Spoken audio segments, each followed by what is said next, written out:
हर हर महादेव दोस्तों, स्वागत करते हैं आपके अपने चैनल में।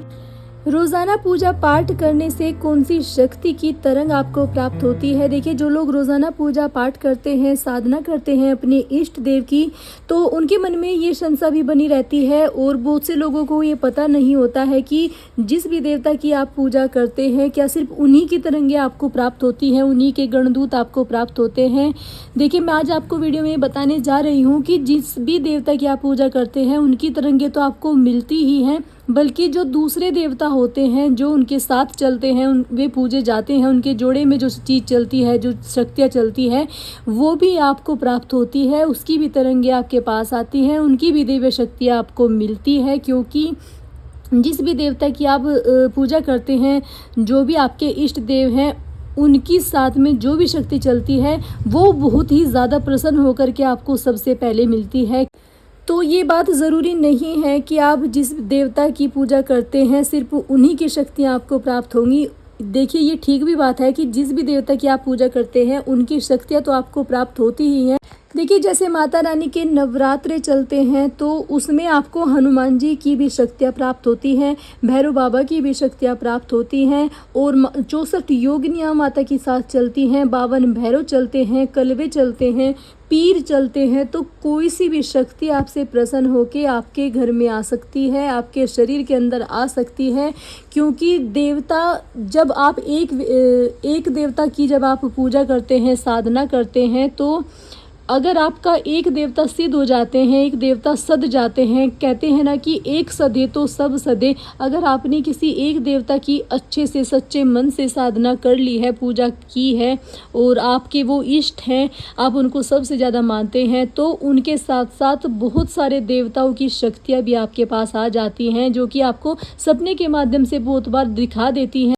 क्योंकि जब आपके घर में रोज़ाना एक ही देवता का दीपक प्रज्वलित होगा, एक ही देवता को धूप दी जाएगी, एक ही देवता के मंत्र जाप होंगे, एक ही देवता की को भोग लगाया जाएगा, एक ही देवता की पूजा आराधना, सारे कार्य आपके एक ही देवता के होंगे, तो उनके साथ बहुत सारी शक्तियाँ चलती हैं। तो वे भी आकर के आपके घर में निवास करना शुरू करती हैं, क्योंकि वे भी प्रसन्न होती हैं। और जो देवता होते हैं, वो सभी को एक साथ लेकर के चलते हैं, चाहे आपको पता भी ना हो। जो लोग माता रानी की पूजा करते हैं, उनके हनुमान जी भी उनसे प्रसन्न होते हैं, भैरव बाबा उनसे प्रसन्न होते हैं। क्योंकि माता रानी के जो भैरव बाबा हैं, ये तो पीछे चलते हैं, और हनुमान जी महाराज आगे चलते हैं, और बीच में माता रानी चलती हैं। इसी तरीके से हनुमान जी की अगर आप पूजा करेंगे, तो माता लक्ष्मी देवी आपसे प्रसन्न होंगी, और सीताराम भगवान आपसे प्रसन्न होंगे, भैरव बाबा आपसे प्रसन्न होंगे, प्रेतराज सरकार आपने सुना होगा मेहंदीपुर में, वे प्रसन्न होंगे, दूत महाराज प्रसन्न होंगे। और अगर आप राधा रानी के या फिर कृष्ण भगवान के भगत हैं, तो उनके जो गणदूत हैं, वे भी आपसे प्रसन्न होंगे।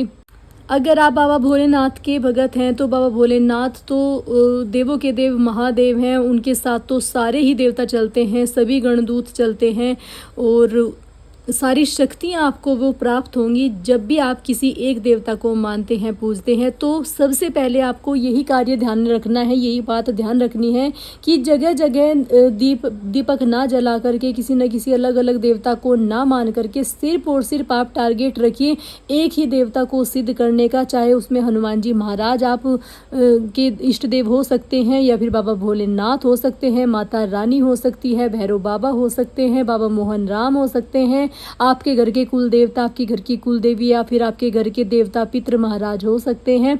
अगर आपने एक देवता की साधना कर ली है, तो बहुत सारी शक्तियाँ उनसे आपसे प्रसन्न होकर वो आपको शक्तियाँ प्रदान करती हैं, देवियाँ ऊर्जा प्रदान करती हैं, देवीय तरंगे प्रदान करती हैं, जो कि आपको सारी सुख सुविधाएं देने में आपकी सहायता करते हैं, हर मनोकामना को आपकी पूरी करती हैं।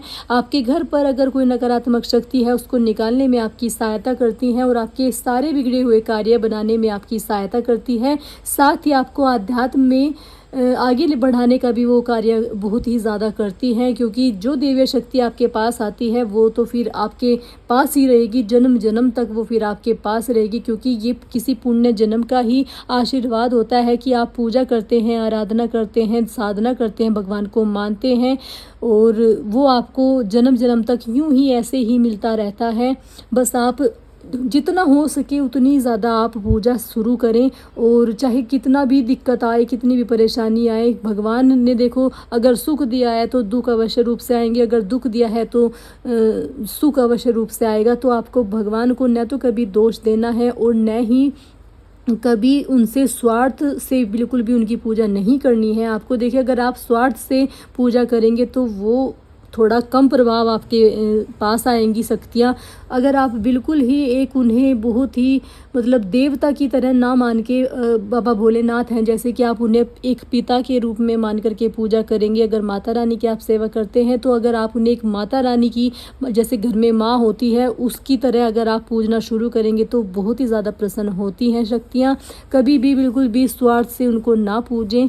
और देखिए अगर आपने एक बार सच्चे हृदय से, सच्ची आत्मा से उनको अगर पूज लिया है तो सारी चीज़ें वो आपको देने के लिए तत्पर रहती हैं। कभी भी अपने भगत को वो किसी भी चीज़ से नहीं मतलब तरसाती हैं, सारी चीज़ें आपको वो प्रदान करती हैं।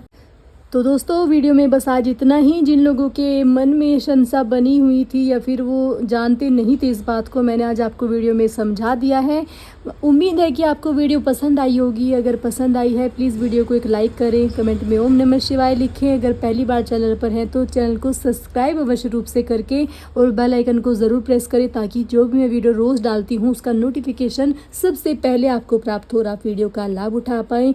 कल फिर मिलूँगी आपको एक और नई वीडियो में नई जानकारी के साथ। तब तक आप सभी को जय माता दी, जय माता दी, हर हर महादेव।